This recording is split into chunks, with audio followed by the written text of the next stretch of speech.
जिनकी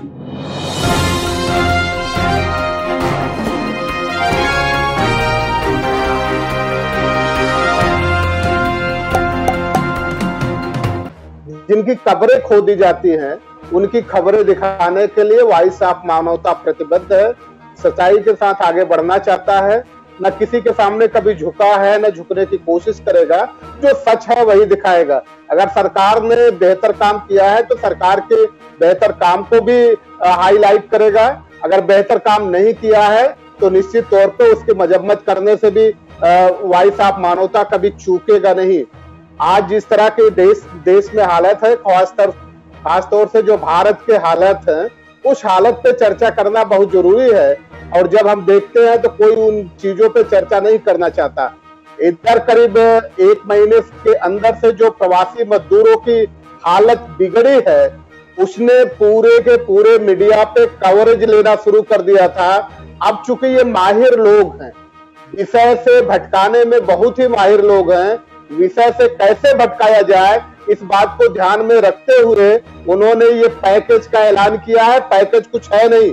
पैकेज को समझने के लिए साधारण भाषा में समझ लीजिए कि अगर आपकी शर्ट आगे से तंग हो गई है, बटन नहीं बंद हो रहा है, तो ये लोग बड़ी चालाकी से आपसे कहेंगे कि बटन बंद करेंगे और पीछे जाएंगे, आप कैंची से पीछे से आपकी शर्ट काट कर देंगे। आगे बटन बंद हो गई, पीछे आपको दिखाई नहीं पड़ रहा है, इसलिए जो है इस तरह की व्यवस्था कर रहे हैं। अब हमारे देश के जो प्रधान सेवक हैं, प्रधान सेवक ने दावा किया कि हमारे यहाँ 2 lakh personal protective equipment kit तैयार किए जा रहे हैं। हालत ये है, 2013 से जिस गुजरात मॉडल का सपना दिखाया जा रहा था, आज उस गुजरात में सबसे बेहतरीन जो हॉस्पिटल है, सरदार वल्लभ भाई पटेल सबसे बेहतरीन हॉस्पिटल है। उस हॉस्पिटल के डॉक्टर्स, उस हॉस्पिटल के नर्सें सारे धरने पे बैठे हुए हैं। क्यों? क्योंकि वहां न पर्सनल प्रोटेक्टिव इक्विपमेंट उपलब्ध है, न हैंड ग्लव्स उपलब्ध है और न ही N95 मास्क उपलब्ध है। सैनिटाइजर की स्थिति, ये सैनिटाइजर भी बड़ी बुरी दशा में वहां अनुपलब्ध है। अब जब ये सारी चीजें हैं तो देश के जो प्रधान सेवक है, इसीलिए बार बार हम कहते हैं कि हमें लगता है शायद मोहनजोदड़ो की सभ्यता में जाना पड़ेगा और हड़प्पा की खुदाई करनी पड़ेगी, तभी शायद हम हमारे देश के, भारत देश के प्रधानमंत्री को ढूंढ पाएंगे। अगर प्रधानमंत्री होते तो लायबिलिटी फिक्स होती, अकाउंटेबिलिटी फिक्स होती, और प्रधान सेवक चौकीदार की कोई अकाउंटेबिलिटी अभी तक फिक्स करने का प्रोविजन ही नहीं है, इसलिए वो प्रधानमंत्री कभी नहीं बनना चाहते हैं। प्रधान सेवक बन करके और चौकीदार बन करके अपना काम चलाना चाहते हैं।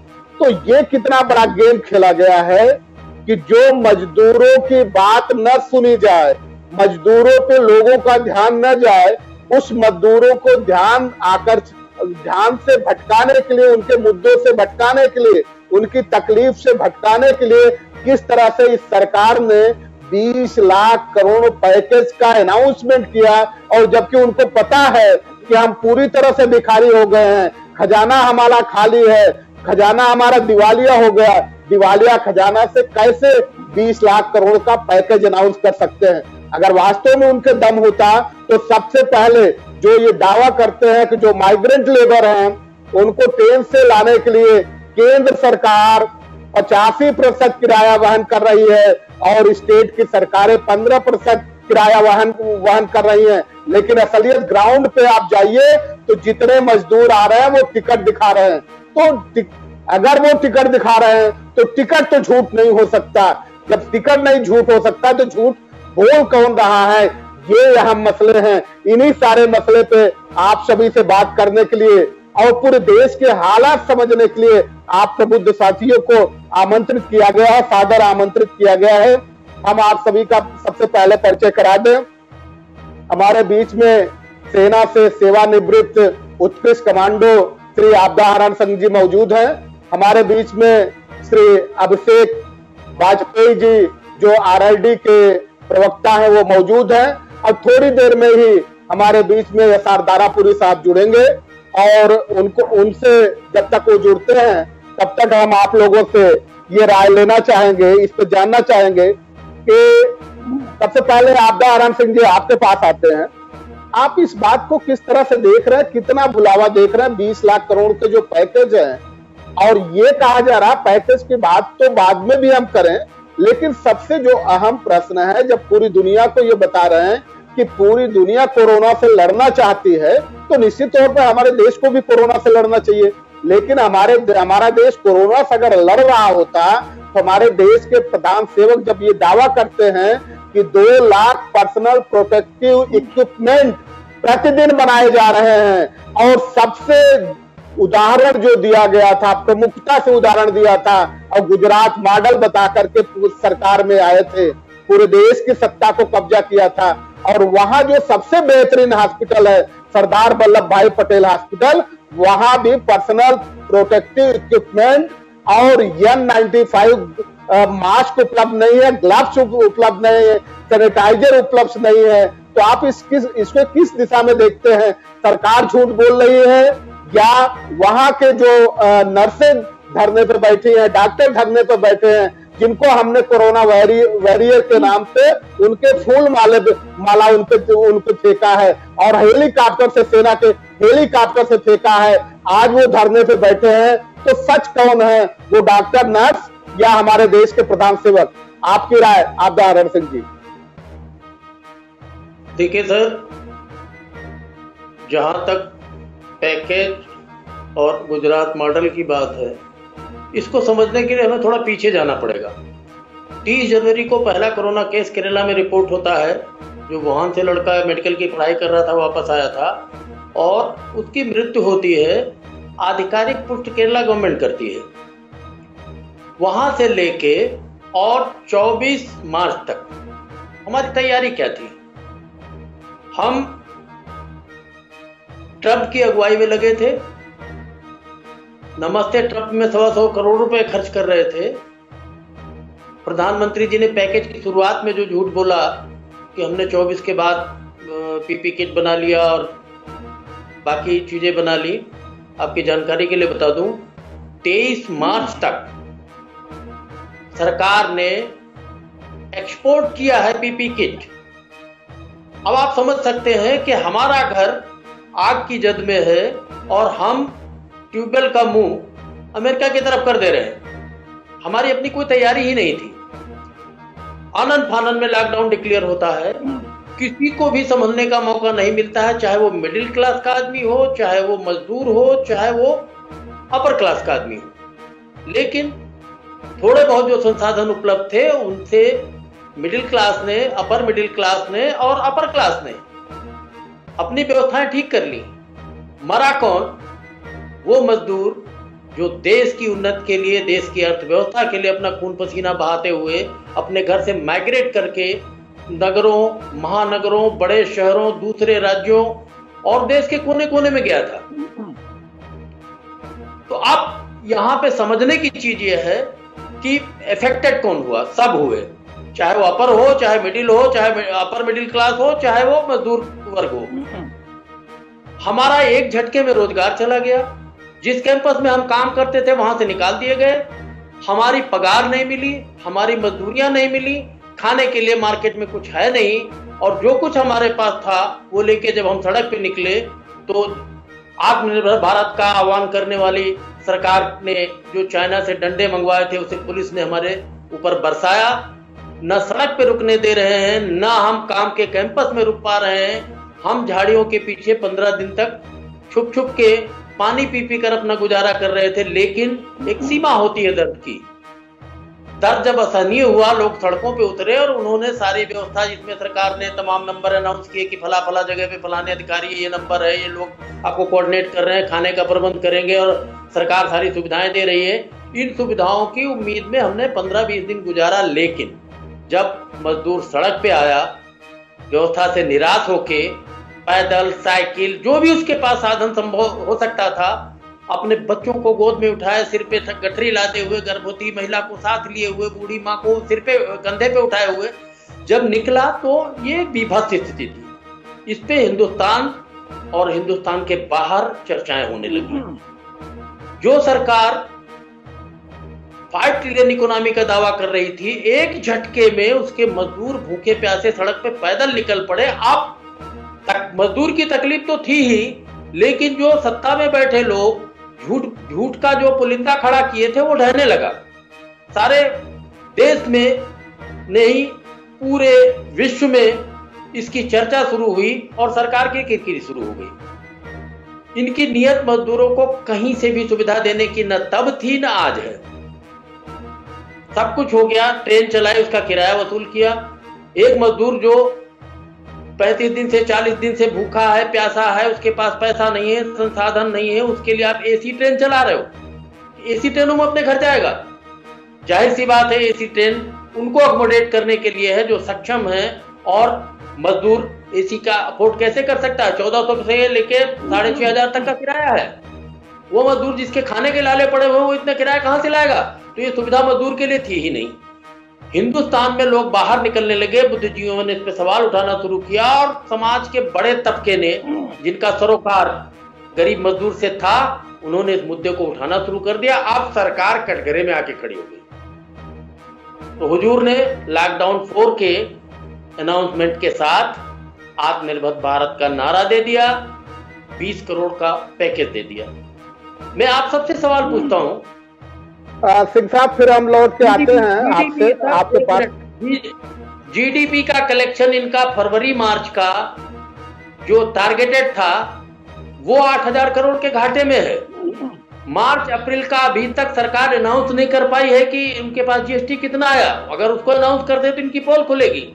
तो इनकी आर्थिक स्थिति यह है, कोरोना से लड़ाई के लिए इन्होंने दारू खोल दी, इन्होंने पेट्रोल पे एक्साइज और वैट बढ़ाए, अपना धन अर्जित करने के लिए उसी जनता का खून चूसा जो 40 दिनों से घरों में बंद है और जो मजदूर सड़कों पे चल रहा है। इस दौरान नया खेल क्या हुआ? मजदूरों की तकलीफों को एक तरफ रखिए, उनकी मेहनत की गाढ़ी कमाई का 68,700 करोड़ रुपए अपने भगोड़े मित्रों और मित्र कारपोरेट्स को माफ कर दिया। क्या उसमें से थोड़ा सा हिस्सा निकाल के इन मजदूरों के लिए नहीं किया जा सकता जो अर्थव्यवस्था की रीढ़ है? ये पैकेज टोटल छलावा है। इसमें आधे से ज्यादा आरबीआई ने पहले जारी कर रखा है।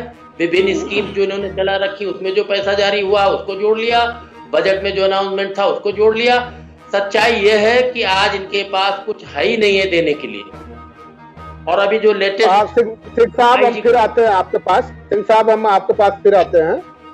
हमारे बीच में यसार दारापुरी साहब भी जुड़ गए हैं, जो कई मूवमेंट चला रहे हैं, सोशल अवेयरनेस का काम कर रहे हैं, रिटायर्ड आईपीएस भी हैं, हमारे साथ जुड़े हैं। दारापुरी साहब, वॉइस ऑफ मानवता में आपका स्वागत है।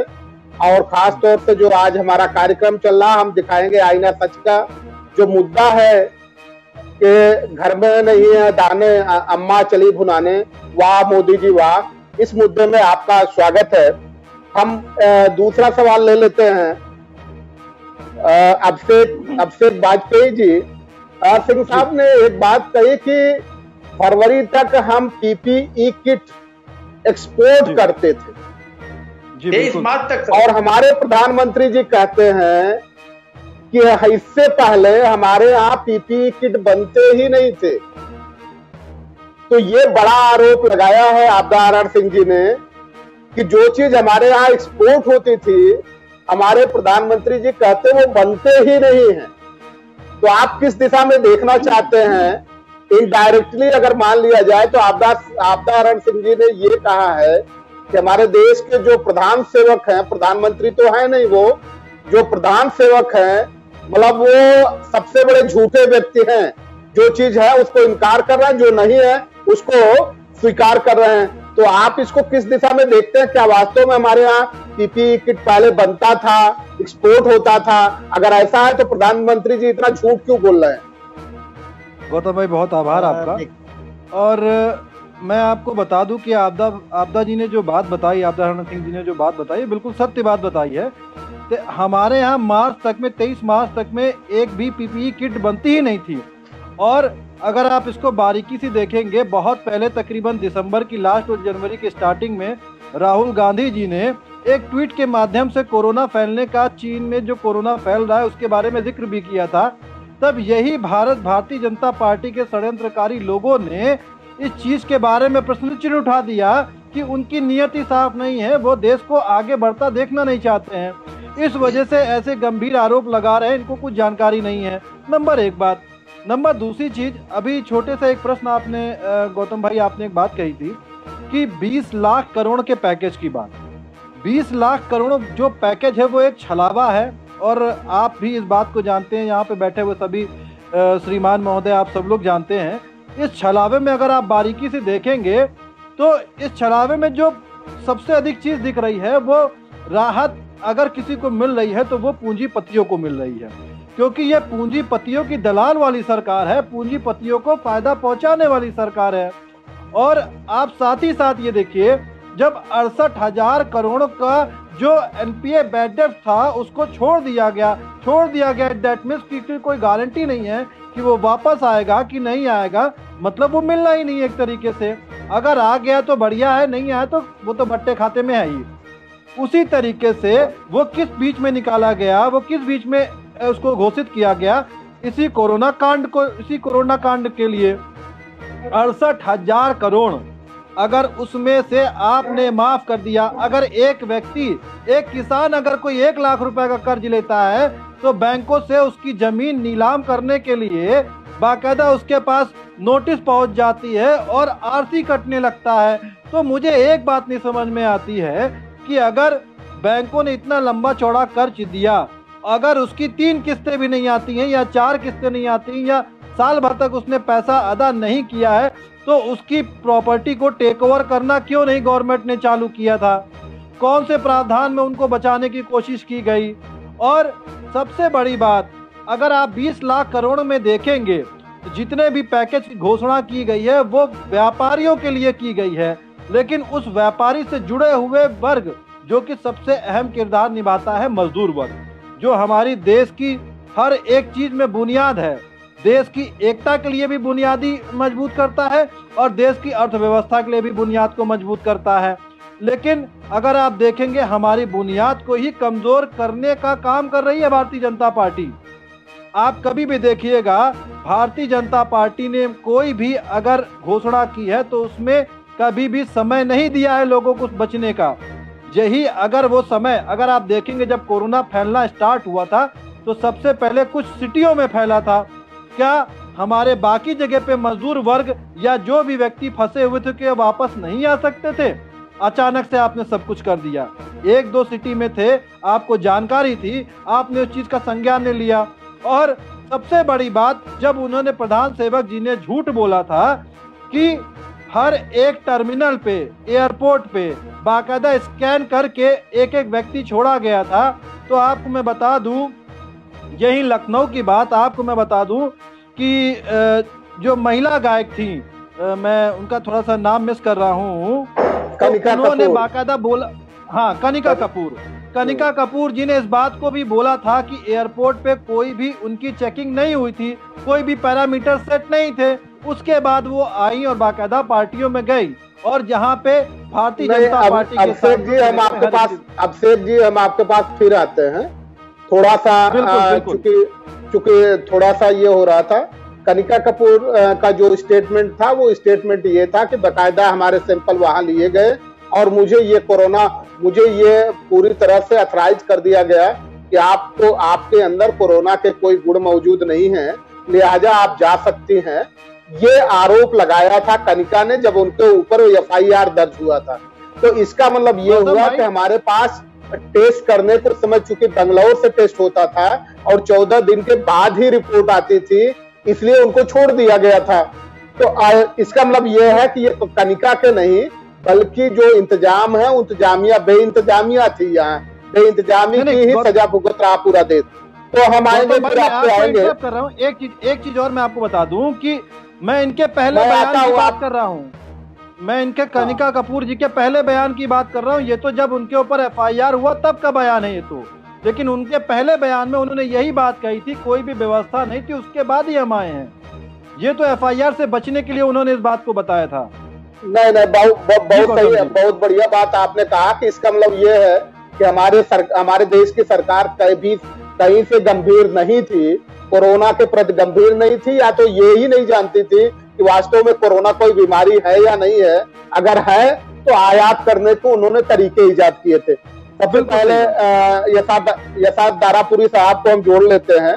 जोड़ने से पहले आपको सबसे पहले बधाई दे दें कि आपकी जो लड़ाई थी, आपकी लड़ाई थी खासतौर से लेबर एक्ट को लेकर के, और जिस तरह से आप लोगों ने लड़ाई लड़ी है लेबर एक्ट को लेकर के, और आपकी लड़ाई की ही देन है कि कल की डेट लगी थी, और कल की डेट लगने से पहले ही उत्तर प्रदेश सरकार जो बेलगाम हो जाती है, हर बात पे इस तरह के कानून लाती है जैसे तानाशाही व्यवस्था हो गई है।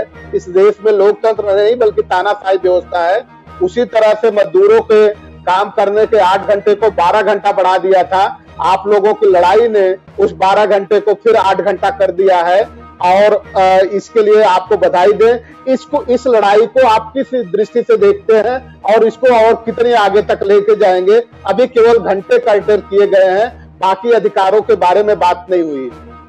दारापुरी साहब, देखिए ऐसा है, एक तो खैर इसके लिए आपका धन्यवाद। ये जो लड़ाई है, जिस दिन इन्होंने घोषणा की थी, कैबिनेट में जो ऑर्डिनेंस था उसको अप्रूव किया था, और 8 से 12 घंटे करने का तो आदेश कर दिया था। बाकी तो अभी इनका ऑर्डिनेंस है, वो तो वहाँ से केंद्र से अप्रूव होगा, वो तब लागू होगा।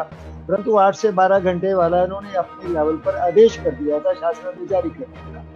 इस पर हम लोगों ने तुरंत, मैं बता दूं कि हमारी पार्टी जो ऑल इंडिया पीपल्स फ्रंट है, हमारा एक मजदूर विंग है जिसको वर्कर्स फ्रंट है। वर्कर्स फ्रंट का हमारा काम मुख्यतः जो ठेका मजदूर हैं उनके बीच में है, या उत्तर प्रदेश में तो जहां सोनभद्र वगैरह जहां से मैं इलेक्शन लड़ता हूँ रॉबर्ट्सगंज से, उस क्षेत्र में 2 लाख से ज्यादा ठेका मजदूर है, और वहां पर हमारा जो वर्कर्स फ्रंट है और वो पूरी तरह से ऑर्गेनाइज्ड है। तो हमारे वर्कर फ्रंट के जो अध्यक्ष हैं मिस्टर दिनकर कपूर, उनकी तरफ से हम लोगों ने इसके 8 से 12 घंटे वाले को चुनौती दी थी। इलाहाबाद हाई कोर्ट में जनहित याचिका दायर की गई थी और वो एडमिट हो गई, और स्टेट गवर्नमेंट को, यूपी गवर्नमेंट को नोटिस जारी हो गया, और उसमें 18 तारीख बहस के लिए लगी थी।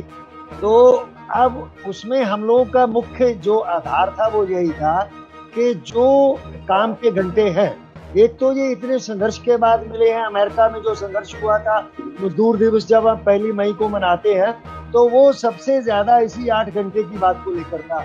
तो बाबा साहब ने पहली बार 1942 से 46 के बीच में इस कानून को भारत में लागू करवाया था।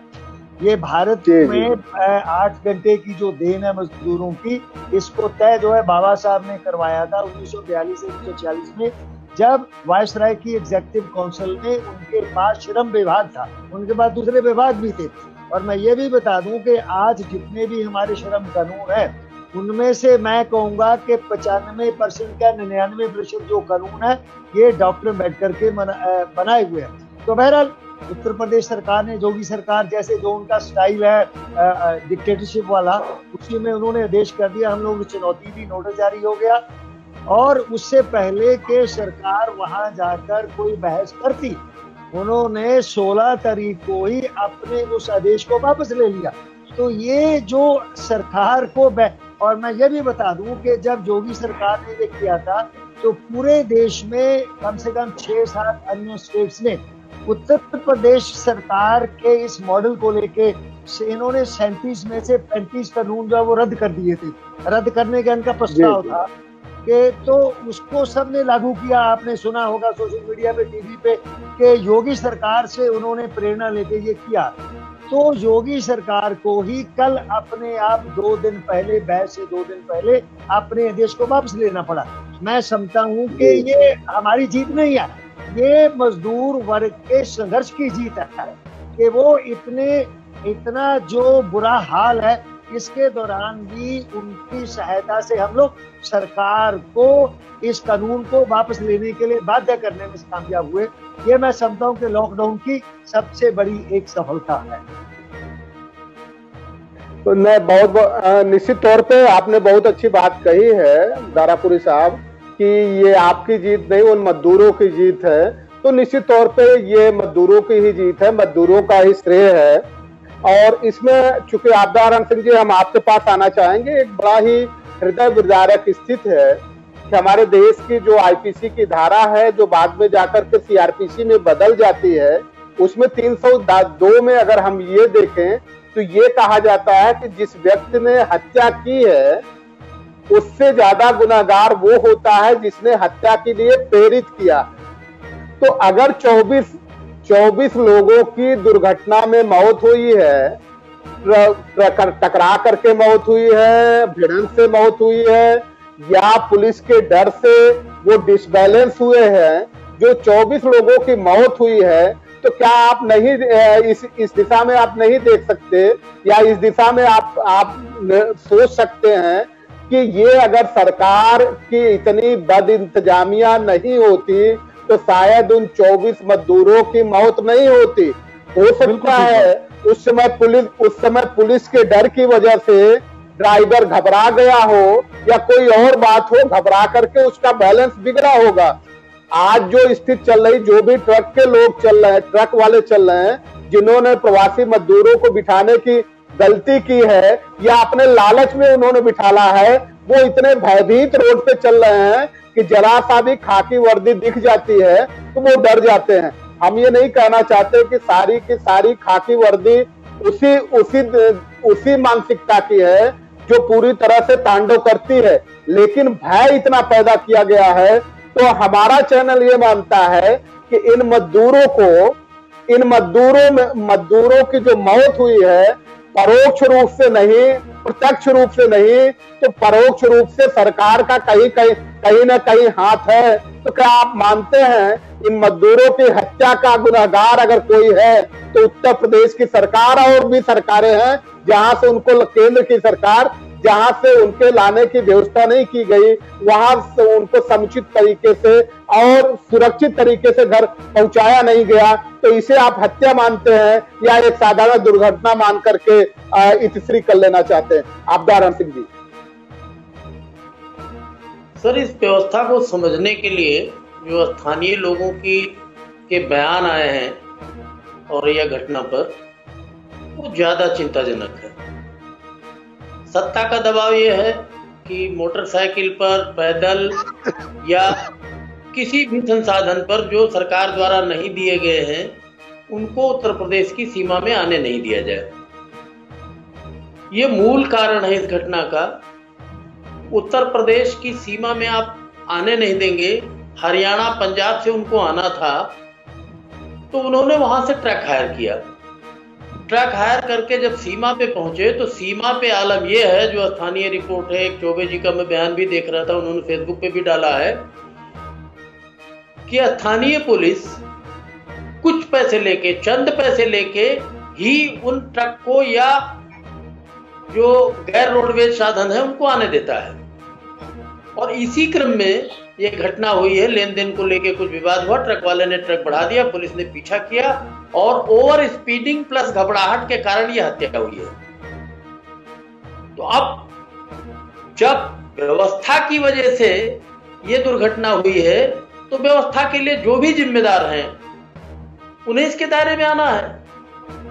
आप ये कह के नहीं निकल सकते कि वो ट्रकों से क्यों जा रहे थे, क्यों आप विफल हैं, आप कोई संसाधन नहीं दे पा रहे हैं। जब लोग पैदल और अपने सूटकेस पे बच्चों को लाद के, बूढ़ी माँ को कंधे पे उठा के निकल रहे हैं, आपके पास कोई विकल्प नहीं है और उनको हरियाणा पंजाब से आना था, तो कम से कम उत्तर प्रदेश के बॉर्डर पे अगर उनको बसें मुहैया कराई जाती कि हम आपको उत्तर प्रदेश की सीमा के आखिरी छोर तक छोड़ेंगे, तो शायद ये दुर्घटना नहीं होती।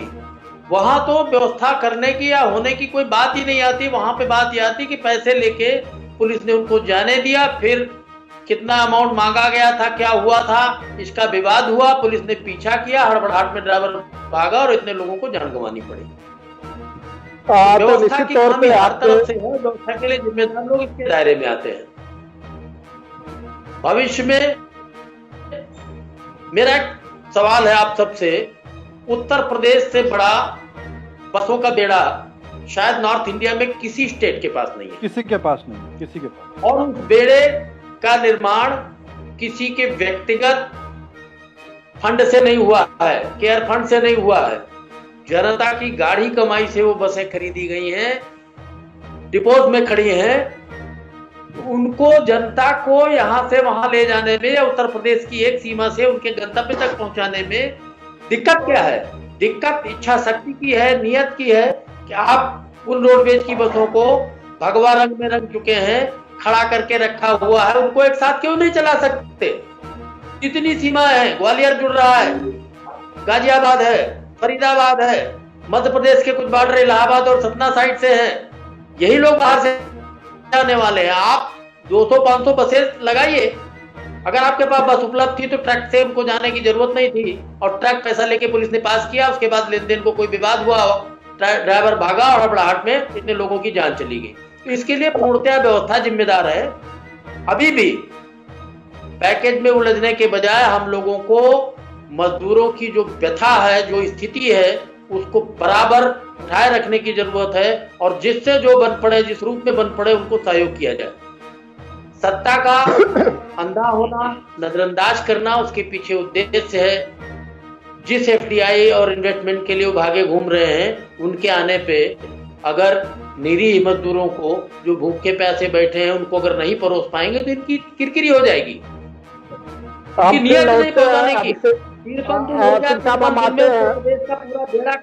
आप सैनिटाइज करके क्यों नहीं पहुंचाते सुरक्षित जगहों पे? सिंह साहब, हम आपके पास फिर आते हैं। अभिषेक जी कुछ कहना चाहते हैं इस आपके समर्थन में, तो अभिषेक जी से हम जरा इनकी राय ले लें।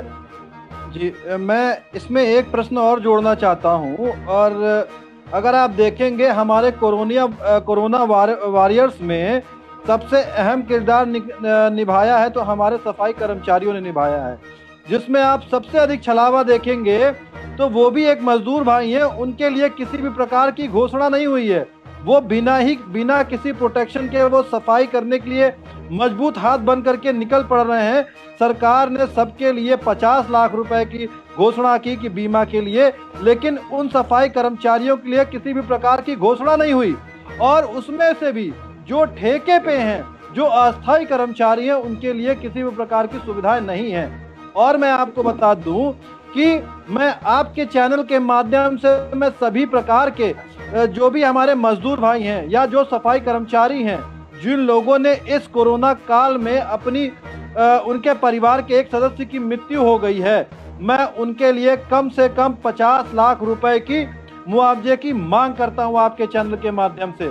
और सबसे अधिक मैंने एक फेसबुक पे एक मुहिम भी चलाई हुई है, देश कोरोना वॉरियर्स के साथ में, जिसमें मैंने सफाई कर्मचारियों के हक के लिए मैंने हर बार 5% उठाता हूं। उसमें तब भी मैं इस बात को भी फिर कहता हूं आपके चैनल के माध्यम से, उनकी सबसे पहले उनकी बीमा को सुरक्षा के रूप में दिया जाए, ताकि उनका मनोबल बढ़े। और उनको सबसे अधिक जरूरत है प्रोटेक्शन किट की।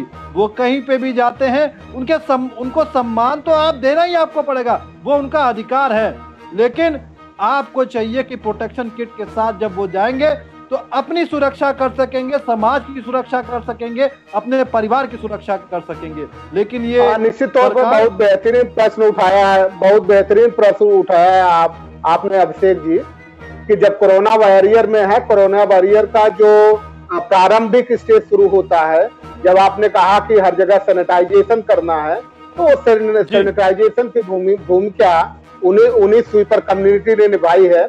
इस दिशा में हमारे दारापुरी साहब भी कुछ कहना चाहते हैं। गौतम जी, आपकी राय ले लें, फिर दूसरा प्रश्न। गौतम जी, एक छोटी सी बात और कहना, एक छोटी सी बात, एक दुखद सूचना है। हमारे उत्तर प्रदेश के श्रमिक महाराष्ट्र से मध्य प्रदेश के रास्ते आ रहे थे, गुना में एक पुल से टकरा जाने के कारण एक्सीडेंट हुआ ट्रक का। सिंह साहब, हम आपके पास आ रहे हैं। सिंह साहब, हम आपके पास आ रहे हैं और दारापुरी साहब से ले लें। घायल है, एक दुखद सूचना भी है इसी क्रम में। अब देखिए गौतम जी, वो मैं पहले ये सफाई मजदूरों वाला क्या मामला है इसके बारे में बता दूंगा। ये पिछले महीने जब ये मुझे पता चला कि केंद्रीय सरकार ने जो कोरोना वॉरियर्स है, कोरोना वॉरियर्स में कहा जाता था डॉक्टर्स को, नर्सेज को, ये जो लोग लगे हुए हैं, उनकी अगर डेथ हो जाती है तो उनको 50 लाख जो है वो मिलेगा। अच्छा, मैंने इसको आधार बना के मुख्यमंत्री उत्तर प्रदेश को पत्र लिखा कि हमारे जो सफाई कर्मचारी हैं वो इस काम में लगे हुए हैं, क्योंकि जब मैंने लेटर लिखा उससे पहले 2-3 जगह, एक आपके गाजीपुर में और एक सीतापुर में और एक कौशाम्बी में 3 सफाई कर्मचारी जो है वो मर चुकी थी। 2 तो कोरोना से मरे थे, एक जो है ग्राम प्रधान ने उसको, जो वो विलेज सफाई कर्मचारी था, उसको दवाई छिड़कने में लगा दिया, दवाई छिड़की, वो मर गया। इस पर जब ये घटना हुई तो मैंने तुरंत मुख्यमंत्री उत्तर प्रदेश को एक पत्र लिखा कि ये लोग भी उतने ही महत्वपूर्ण है, ये भी उतनी खतरे की ड्यूटी करते हैं, तो आप कृपया इनको भी उसमें शामिल करिए। अच्छा, मेरे पत्र का असर ये हुआ कि सरकार ने उसको स्वीकार करके शासनादेश जारी किया, पर उसके अंदर भी बेईमानी कर दी। उसके अंदर बेईमानी ये कर दी कि जो लोग कोरोना से सीधे काम में लगे होंगे और इनकी मौत पर सीएमओ सर्टिफाई करेगा कि इनकी मौत कोरोना से हुई है। अब देखिए बेईमानी जगह जगह पर होती है। सफाई कर्मचारी मर गए, 3 मर गए, और वो उस पर जो शासनादेश जारी हुआ उसमें इस बात को गोल कर दिया कि इनको मिलेगा, जिसका नतीजा क्या हुआ कि जो लोग एक सीतापुर में मरा था, दूसरी जगह मरा था, उनको सर्टिफाई सीएमओ ने नहीं किया, तो उनको 50 लाख के बीमा का लाभ नहीं मिला। तो ये जो सरकार है कदम कदम पे बेईमानी कर रही है, जबकि ये सारे, हम तो कहते हैं सारे कर्मचारी जो कोरोना के रोकथाम में या ड्यूटी में लगे हैं, अगर वो मरते हैं, चाहे वो कोरोना से मरते हैं, चाहे दूसरे कारण से मरते हैं, जैसे गांव में वो दवाई छिड़कने आपने लगाया, वो मर गया, तो काम तो कोरोना बचाने का कर रहा था ना, तो उसको 50 लाख का लाभ मिलना चाहिए था, परंतु उसको लाभ नहीं दिया गया। तो नहीं, ये बहुत जुनून प्रश्न है, ये बहुत जुनून प्रश्न है, ये बहुत जुनून प्रश्न है। हम उठा रहे हैं, हमने इसको उठाया। ये बहुत जुनून, एक बहुत सही बात आपने उठाई कि किस तरह से बेईमानी शुरू होती है। तो सिंह साहब, हम आपके पास आ रहे हैं एक प्रश्न लेकर के। एक घटना हम आपको बता रहे हैं, 1999 की घटना है। पूरी तरह से सूखा पड़ा था, हमारे देश में प्रधानमंत्री थे अटल बिहारी वाजपेयी जी, और उस समय छत्तीसगढ़ नहीं बना था, मध्य प्रदेश का भाग होता था। वहाँ जो आदिवासी थे, वो आदिवासी एक घास होती है, जैसे अपने यहाँ शकरकंद होता है, उसी शकरकंद की तरह वहाँ घास होती थी, जड़ें उसकी बनती थी, उसको वहाँ के आदिवासी खा करके जीवित रहते थे। लेकिन उस समय जब सूखा पड़ा तो उस सूखे ने घास को भी पूरी तरह से जला के खाक कर दिया। जब वहाँ अटल बिहारी वाजपेयी जी गए तो उन्होंने ये नहीं कहा, अपने भाषण में ये नहीं कहा कि यहाँ के जो लोग हैं वो भूखे मर गए। उन्होंने शब्द क्या प्रयोग किया कि ये लोग कुपोषण से मर गए। और आज भी आप जानते हैं कि कितने लोग हैं जो ये समझते हैं कि कुपोषण का मतलब होता है भूख से मरना। शब्दों का कितना बेहतरीन खिलवाड़ किया गया है। उन्होंने कहा कुपोषण से मर गए, ये नहीं कहा भूख से मर गए। तो आप क्या इसके किस दिशा में देखते हैं? शब्दों से किस तरह से बाजीगरी होती है आपदा हरण सिंह जी? तो क्या आप समझते हैं कि आजकल शब्दों की बाजीगरी ही चल रही, धरातल पे कुछ नहीं चल रहा? राणे साहब, शब्दों की बाजीगरी ही है। आप प्रधानमंत्री जी के भाषण को याद करिए, हम सारे लोग जो पैनल में बैठे हैं, जिस समय वो भाषण दे रहे थे उस समय इटली की इंपोर्टेड घड़ी बांध रखी थी और भारत को आत्मनिर्भर होने की सलाहियत दे रहे थे। Make in India, skill India एक फेल नारा रहा है। पिछले 6 वर्षों में हमने देखा जितने भी आत्मनिर्भरता के लिए प्रयास हुए वो सब फेल साबित हुए हैं। एक फेल नारे को बाजीगरी करके, शब्दों की बाजीगरी करके उन्होंने नई चीज बता दी। भारत कभी सोने की चिड़िया था, ये हम सब जानते हैं, लेकिन 2014 के बाद वो चिड़िया रह गया या घोंसला बचा है, इस सच्चाई पे किसी का ध्यान न जाए, इसके लिए शब्दों की बाजीगरी होती है। बजट, ये राहत पैकेज क्या है? अगर कुछ है भी इसमें तो वो लोन पैकेज है। लोन कौन लेगा? इंडस्ट्री बंद पड़ी है, मजदूर सड़कों पे है, मर रहा है, घर पहुंचेगा नहीं पहुंचेगा। अगर ऐसे में कोई लोन ले लेगा तो उसकी इंडस्ट्री चलने की गारंटी क्या है? लोन भी ले ले तो उसके ब्याज देने पड़ेंगे। ये कहा गया है कि ब्याज तो आपको देना पड़ेगा। देखिए खूबसूरती शब्दों की है कि आपको 1 साल तक मूलधन नहीं चुकाना है, लेकिन इंटरेस्ट आपको पे करना पड़ेगा। तो ये शब्दों की बाजीगरी भाजपा की पुरानी बात है। कोई नई घटना नहीं है। और रही इस प्रधान सेवक की बात, तो प्रधान सेवक ने 23 तारीख तक पीपी किट निर्यात किया। 30 जनवरी से लेके 23 मार्च तक हमारी क्या तैयारी थी, इससे देश को अंधेरे में रखा और अचानक लॉकडाउन करके पूरे देश के लिए मुसीबत खड़ी कर दी। लेबर की मुसीबत का ध्यान हट जाए इसलिए उन्होंने अंतरराष्ट्रीय मामले छेड़ना शुरू कर दिए। और अभी एक नया शगुफा आया है, आज ही फेसबुक पर था, आईटी कंपनी की, आईटी सेल की तरफ से लॉन्च हुआ है कि तुरंत जनसंख्या का सख्त कानून लाया जाए। हम कानूनों पर ही बात कर लेते हैं। जिस समय पेंडेमिक कानून लाया गया, दारापुरी साहब आईपीएस अफसर रहे हैं, डीजी होकर रिटायर हुए हैं। मुझे आप बताइए कि जब तक कोई अव्यवस्था नहीं खड़ी हुई समाज में, पेंडेमिक कानून की जरूरत क्या थी। 144 इन्होंने सीएए एनआरसी को दबाने के लिए प्रयोग शुरू किया। लोग विधिक प्रक्रिया में गए और हाईकोर्ट ने माना कि मौलिक अधिकारों का हनन है, आप हर बात के लिए 144 धारा नहीं दिखा सकते।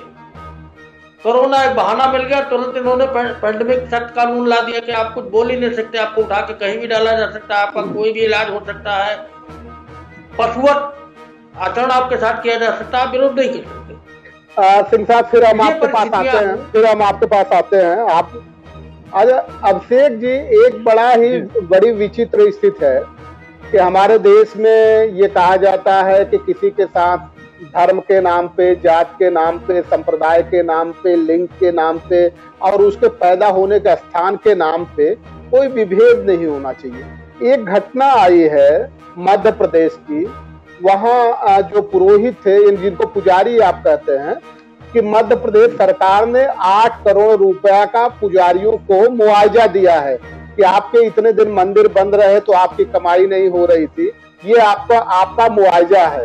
तो जरा ये समझने की कोशिश करें कि मंदिर हमारे लिए आस्था के प्रश्न है या फिर वो हमारे लिए व्यवसाय है, धर्म है या धंधा है। ये थोड़ा सा अच्छा, अगर किया भी गया है तो मजदूरों को भी उसी हिसाब से, उसी लिहाज से किया जाना चाहिए, मुआवजा दिया जाना चाहिए था या नहीं दिया जाना चाहिए था, आपकी राय जानना चाहिए।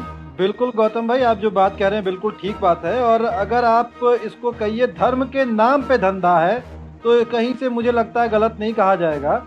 अगर आप देखिए तो इसके भी कुछ पैरामीटर्स हैं, क्योंकि हम जब किसी भी संस्था को मान के चलिए, कोई भी धर्म की संस्था है, दैट मीन्स कि कोई भी हमारा मंदिर हो, मस्जिद हो, गुरुद्वारा हो, चर्च हो, कहीं पे भी हम दान जब देते हैं तो वहाँ पे जो भी कर्मचारी होते हैं तो उनकी जिम्मेदारी उनकी जिम्मेदारी या उनकी सैलरी जो भी होती है वो उस मंदिर की जिम्मेदारी होती है, उनको उसी में से देना होता है।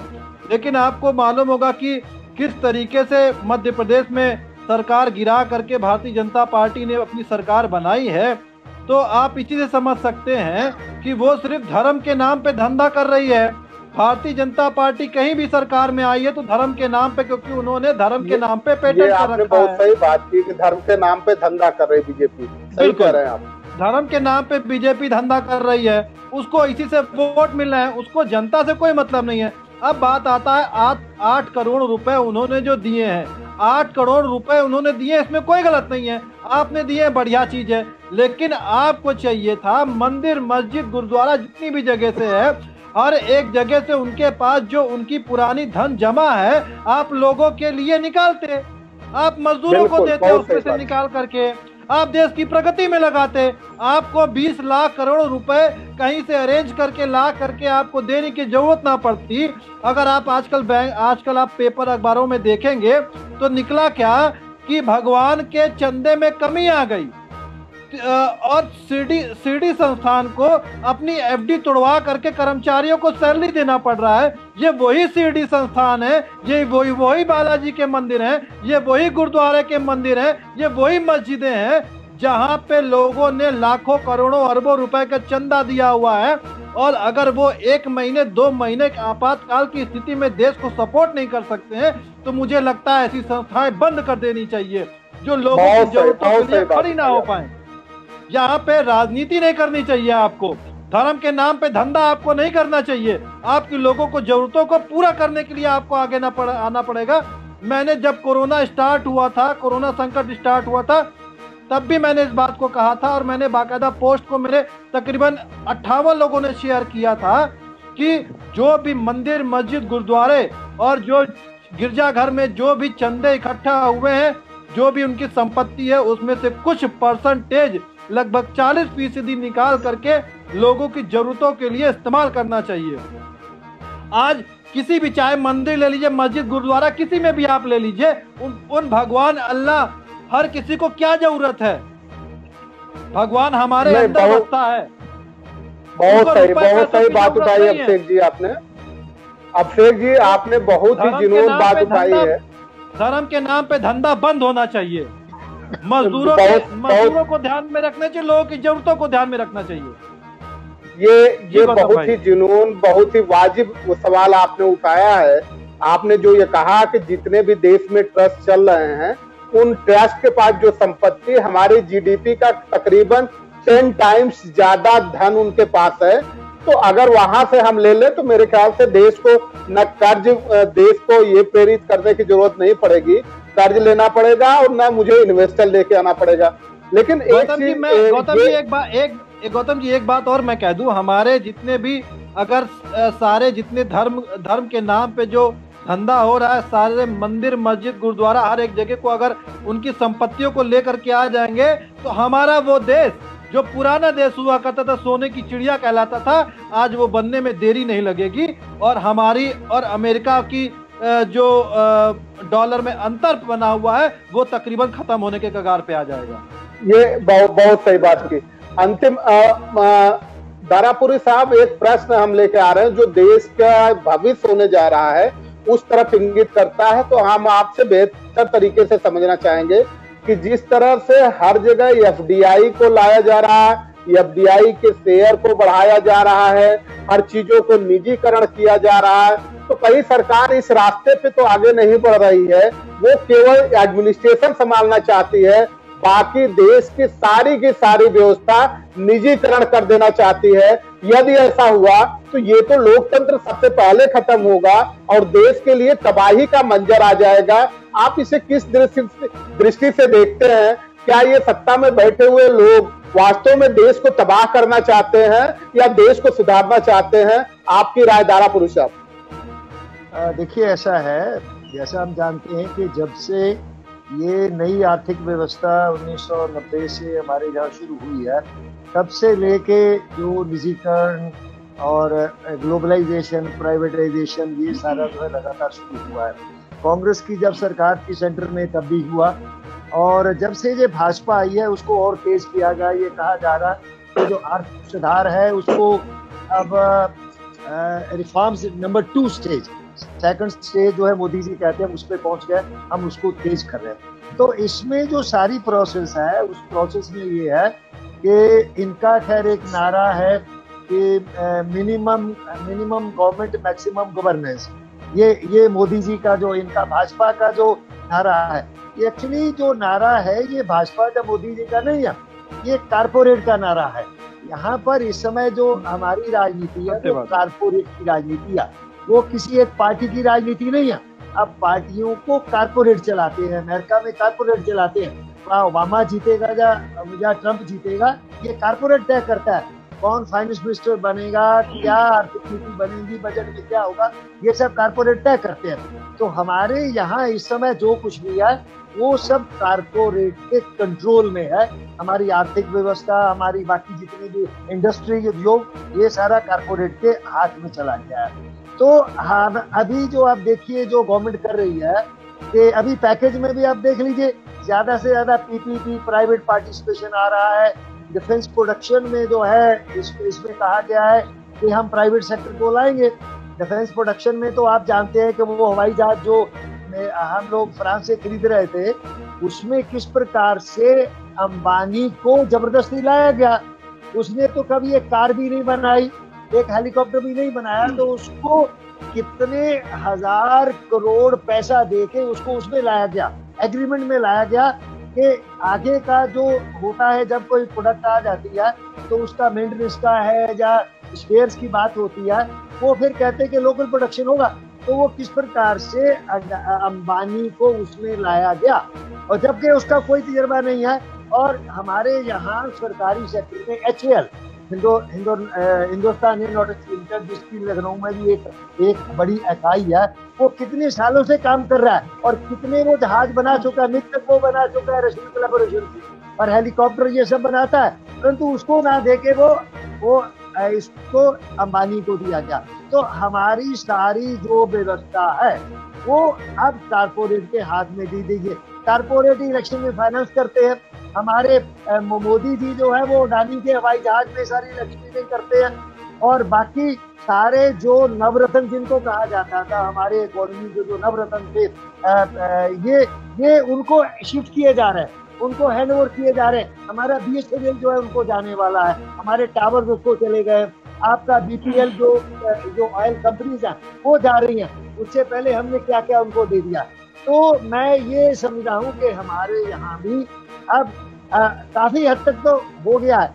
आगे हमारी जो भी व्यवस्था है उसके लेवल तो डेमोक्रेसी का रहेगा, उसमें चुनाव भी होगा, 5 साल के बाद चुनाव भी होगा, परंतु जो सरकार चलाएंगे या चला रहे हैं वो कारपोरेट सरकार चलाएंगे।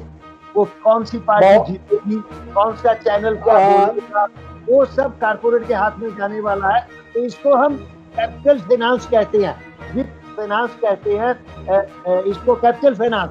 जो कैपिटल फाइनेंस है वो रूल करता है। अब कॉलोनाइजेशन जाके इलाका जीत के नहीं होता, वो कैपिटल फाइनेंस के माध्यम से होता है, जो कि हमारे जो कारपोरेट है उनके माध्यम से यहाँ मजबूत हो गया है, और उसकी पूरी पकड़ है हमारे पूरे सरकारों पर, हमारी राजनीति पर हो गई है। तो हमारी आगे आने वाली राजनीति कारपोरेट राजनीति होने वाली है, अभी भी है। दारापुरी साहब, अब समय हमको इजाजत नहीं देता, हमें यही वाइंड अप करना पड़ेगा। और ये सच है कि सभी लोगों ने, जो हमारे 24 अभी आज मृत्यु हुई है, 6 लोगों की पहले हो चुकी थी, ऐसे जितने भी लोगों की मृत्यु हुई है सबका जीवन एक समान है। तो सरकार से हमारी पुरजोर मांग है, हमारा वॉइस ऑफ मानवता ये मांग करता है कि जितने भी लोगों को सड़क हादसे में मौत हुई है सबको 1-1 करोड़ का मुआवजा दिया जाए, और प्रत्येक परिवार से सरकारी नौकरी दी जाए। और ये भी पूरी तरह से ये माना जाता है कि जितने भी हमारे देश में ट्रस्ट हैं, अगर इस देश को पुनर्स्थापित करना चाहते हैं, पुनर्जीवित करना चाहते हैं, तो सभी ट्रस्टों को राष्ट्रीयकृत घोषित करिए, उसको नेशनल प्रॉपर्टी घोषित करिए, और उससे देश को विकसित करने की कोशिश करिए। तो ये दुनिया का सबसे मजबूत देश बन जाएगा। और यही मेरे ख्याल से प्रधानमंत्री तो नहीं है, प्रधान सेवक की भी कल्पना होगी। तो साथियों, आप सभी का बहुत बहुत धन्यवाद। आप सभी, एक मिनट जरा गौतम जी, एक सुझाव मैं लास्ट में और देना चाहता हूँ प्रवासी मजदूरों के बारे में। वो ठीक है कि सरकार फेल हुई, सरकार ने गाड़ियां नहीं दी, और प्रवासी मजदूर अपने साधन से वो सड़कों पर आ गए। तो अब कम से कम जैसा आया कि हमारे योगी सब सरकारों ने कह दिया मंदिर नहीं घुसने देंगे, अब वो बेचारे, एक मैं देख रहा था कि 1,25,000 पे ट्रक करके लाए, वो बॉर्डर पे रुक गया है, वो आजमगढ़ आने वाले थे उनका रुक गया। तो मेरा सरकार से ये मांग है आज इसके माध्यम से कि जो लोग मजदूर सड़कों पर आ गए हैं, ठीक है, उनको आप मत रोकिए, आप उनको पॉइंट्स पे रोकिए, उनको ये आप आश्वासन दीजिए कि आप जाइए नहीं, हम आपको भोजन देंगे, हम आपको बसों द्वारा जहाँ जहाँ आपने जाना है वहाँ हम ये बहुत अच्छी पहल है, ये बहुत बेहतर आपने सुझाव दिया है। और इसी के साथ चूंकि इस समय इजाजत नहीं दे रहा कि हम आगे बढ़ पाए, और आप सभी का बहुत बहुत धन्यवाद। वॉइस ऑफ मानवता में मानवता के साथ जुड़ने के लिए आप तीनों महान अतिथियों का बहुत बहुत धन्यवाद। नमस्कार, सत श्री अकाल, जय भीम।